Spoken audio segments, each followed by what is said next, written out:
E o Flamengo soltou um comunicado oficial, não voltou atrás e surpreendeu muita gente. Eu vou falar sobre isso, vou falar também sobre Thiago Almada, que pode ter tido uma mudança no seu futuro. Vou falar sobre Lucas Paquetá e sobre Gerson. Isso porque deu muito ruim pro Gerson. Eu tô chegando com um caminhão de notícias e vou deixar você por dentro de tudo que está rolando e acontecendo no clube mais querido e mais amado do Brasil e do mundo. E vamos às notícias do Flamengo, eu tenho muita coisa para falar. Já vou começar o vídeo falando de um negócio fechado. Isso porque o Flamengo concluiu a negociação de saída de Jorge Moura. Ele, jogador paraguaio de 19 anos, que havia sido comprado pelo Flamengo do Sol de América do Paraguai, está retornando para a equipe paraguaia. Na época, o Flamengo pagou R$1.600.000 por 50% dos direitos do jogador que era tido como uma promessa do futebol paraguaio, que inclusive acumulava convocações para a seleção paraguaia de base. Acabou que veio para o Flamengo, não conseguiu se destacar muito, não conseguiu se adaptar também muito bem, está voltando para o Sol de América. O Flamengo já fechou essa negociação de saída de Jorge Moura. Mudando de assunto, falar agora sobre Gerson. Isso porque, gente, no mínimo do mínimo, o Gerson vai ter uma dor de cabeça com o Flamengo. O Flamengo não está de brincadeira naquele processo da justiça contra o Gerson. Para quem não sabe muito o que está acontecendo, na semana passada saiu a informação de que o Flamengo tinha jogado o Gerson na justiça, cobrando 42 milhões de reais do jogador, uma cláusula que havia no contrato que quem rompesse o contrato teria que pagar o valor restante dos direitos de imagem. Então o Flamengo fez valer que o Gerson veio, rompeu o contrato por conta da situação do Zenit e está cobrando na justiça 42 milhões de reais do jogador. Por que eu digo que deu ruim para o Gerson? Porque o Flamengo não entrou nesse processo com o pé baixo, muito pelo contrário, entrou com os dois pés na porta, entrou com o pé muito alto. E para conduzir esse processo, o Flamengo escalou ninguém mais, ninguém menos do que Leonardo Spíndola.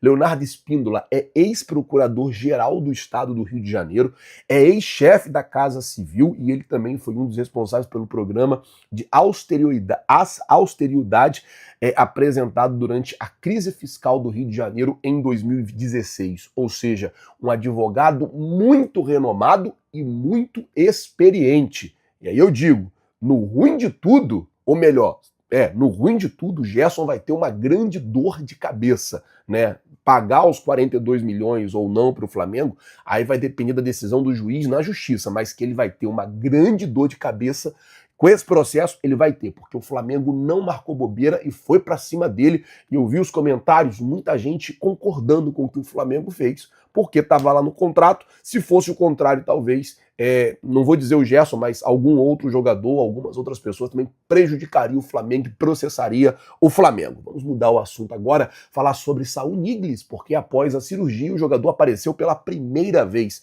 Ontem ele esteve no Estádio Metropolitano para acompanhar a partida entre o Wanda e esteve no Estádio Metropolitano para acompanhar a partida entre o Atlético de Madrid e o Alavés. O Atlético de Madrid que enfrentou ontem o Alavés, e aí o Saul Niguez esteve lá no Estádio Metropolitano.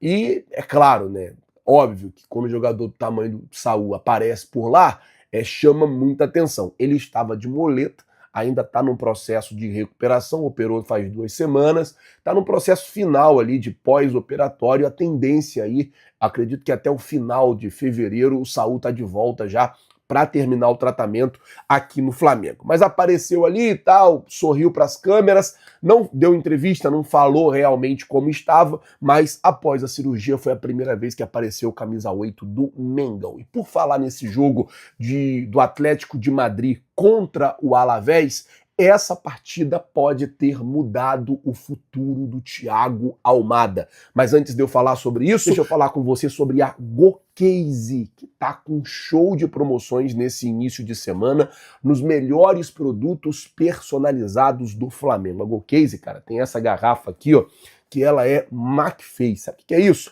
Se você tiver um iPhone, você consegue colocar ele colado aqui, ó, e fazer suas coisas. É muito legal essa garrafa térmica. Além de ser térmica, de manter a água gelada por bastante tempo, ela tem 750 ml, é muito prática de levar e você pode personalizar também com o seu nome. Por exemplo, aqui, ó, tá aqui o escudo do Mengão, e embaixo tá escrito Flazoeiro. Você pode colocar o nome que você quiser na sua garrafa, da maneira que você quiser. É muito boa para você que é pai e manda o seu filho para a escola com lanche. É muito legal você colocar o suco ali na garrafinha para que ele chegue lá na hora do recreio, o suco esteja geladinho.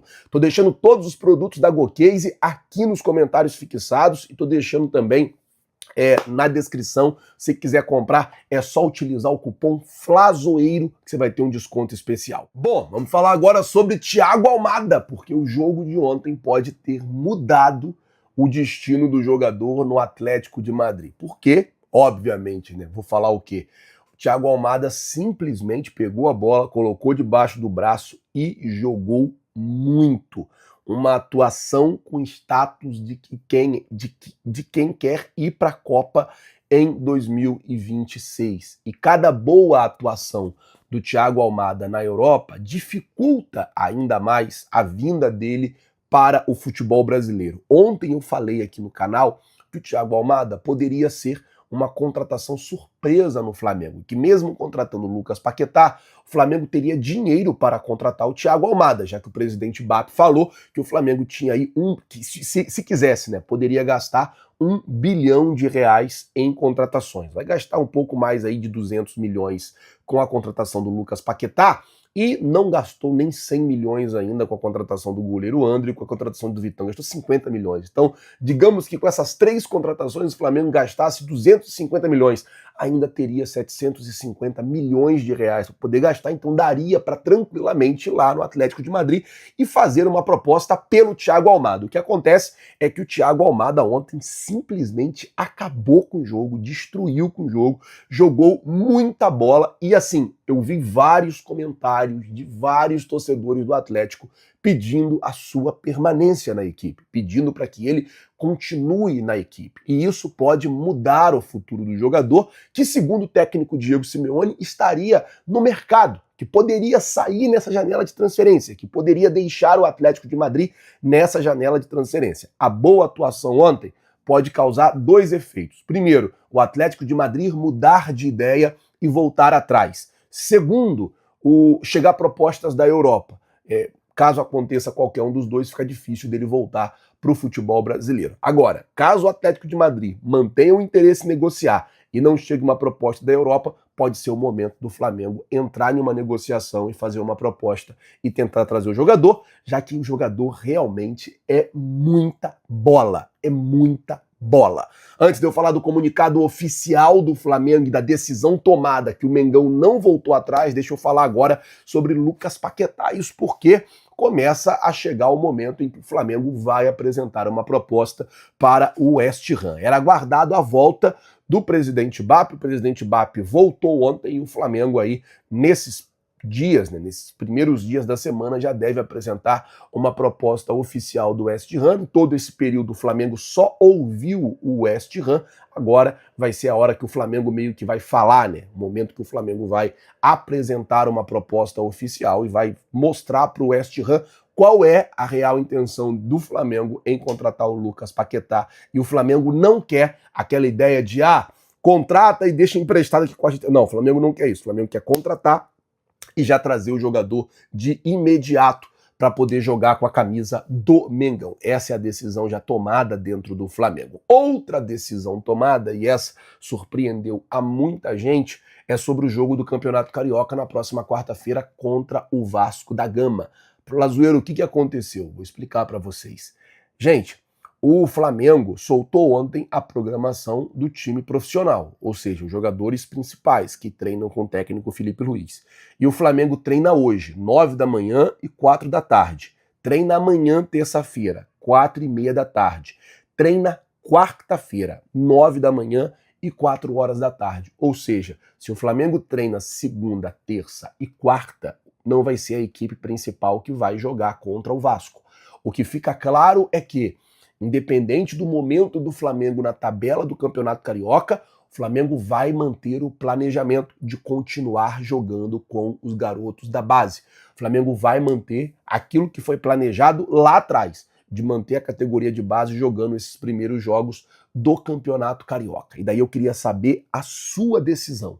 Se você fosse a diretoria do Flamengo, o que você faria? Deixaria nas mãos realmente da categoria de base ou tentaria intervir com o time profissional ou com alguns jogadores da equipe profissional? Coloca, por favor, nos comentários. O seu comentário é muito importante. Ontem o Maricá ganhou da Portuguesa, com isso o Flamengo é o lanterna do grupo no Campeonato Carioca. É uma situação muito delicada, são 3 jogos e apenas 1 ponto. Mas é aquilo, existe um planejamento para o time principal e o Flamengo não voltou atrás e vai seguindo o planejamento com a equipe principal. Eu quero saber a sua opinião. Se você fosse o Flamengo, o que você faria? Voltava atrás, mudava o planejamento ou seguiria firme nele? Coloca nos comentários por aí. Se inscreva no canal e receba notícias do nosso Mengão diariamente.